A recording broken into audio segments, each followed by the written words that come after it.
2-3 ദിവസമായിട്ട് വീഡിയോയും കാര്യങ്ങളൊന്നും പോസ്റ്റ് ആക്കാൻ പറ്റുന്നുണ്ടായിരുന്നില്ല. വേറൊന്നുമല്ല, കുറച്ച് ബിസി ആയിപ്പോയി. അതുകൊണ്ടാണ്.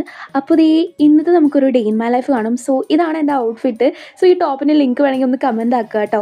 അപ്പോൾ ഞങ്ങൾ ആദ്യം തന്നെ കൊച്ചിയിലേക്കാണ് കേട്ടോ പോയത്. കാരണം വേറെ ഒന്നുമല്ല, പപ്പയുടെ വർക്ക് കഴിഞ്ഞിട്ടുണ്ടായിരുന്നു. സോ ഇതാണ് വർക്ക്. അതിൻ്റെ വീഡിയോയും കാര്യങ്ങളൊക്കെ എടുക്കാൻ വേണ്ടിയിട്ടായിരുന്നു മെയിൻലി പോയിട്ടുണ്ടായിരുന്നത്.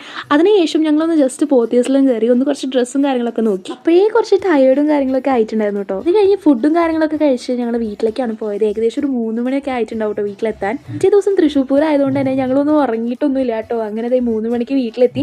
നമ്മൾ കുളിച്ച് റെഡി ആയിട്ട് 5:15 ആയപ്പോൾ ഞങ്ങൾ അമ്പലത്തിലെത്തി. ആദ്യം തന്നെ വടക്കുന്നാഥിൽ പോയിട്ട് തൊഴുതു കേട്ടോ. ആ ടൈമിലൊക്കെ അവിടെ ഇങ്ങനെ അലങ്കരിച്ചുകൊണ്ടിരിക്കുകയായിരുന്നു. ഫുള്ളായിട്ട് അലങ്കാരമൊന്നും കഴിഞ്ഞിട്ടുണ്ടായിരുന്നില്ല. അത് മാത്രമല്ല, അവിടെ നിറയെ ആൾക്കാരുണ്ടായിരുന്നു. പ്രത്യേകിച്ച് മീഡിയക്കാർ നല്ലോണം ഉണ്ടായിരുന്നു കേട്ടോ. ചെറുതായിട്ടൊന്ന് ന്യൂസിലെ ചാനലിലൊക്കെ വന്നിട്ടുണ്ടായിരുന്നു കേട്ടോ. സോ ആ ഒരു ക്ലിപ്പ് ഞാൻ ഇവിടെ ആഡ് ചെയ്ത് കൊടുക്കാം. പിന്നെ ഞങ്ങൾ ആനകളെ കണ്ടു, പിന്നെ ഫുഡ് കഴിച്ചു. നല്ല ടയേർഡ് ആയതുകൊണ്ട് തന്നെ അങ്ങനെ ഞങ്ങൾ വീട്ടിലേക്ക് പോയി കിടന്നു ഇറങ്ങി. അപ്പോഴത്തെ വീഡിയോ ചുറ്റും ബൈ.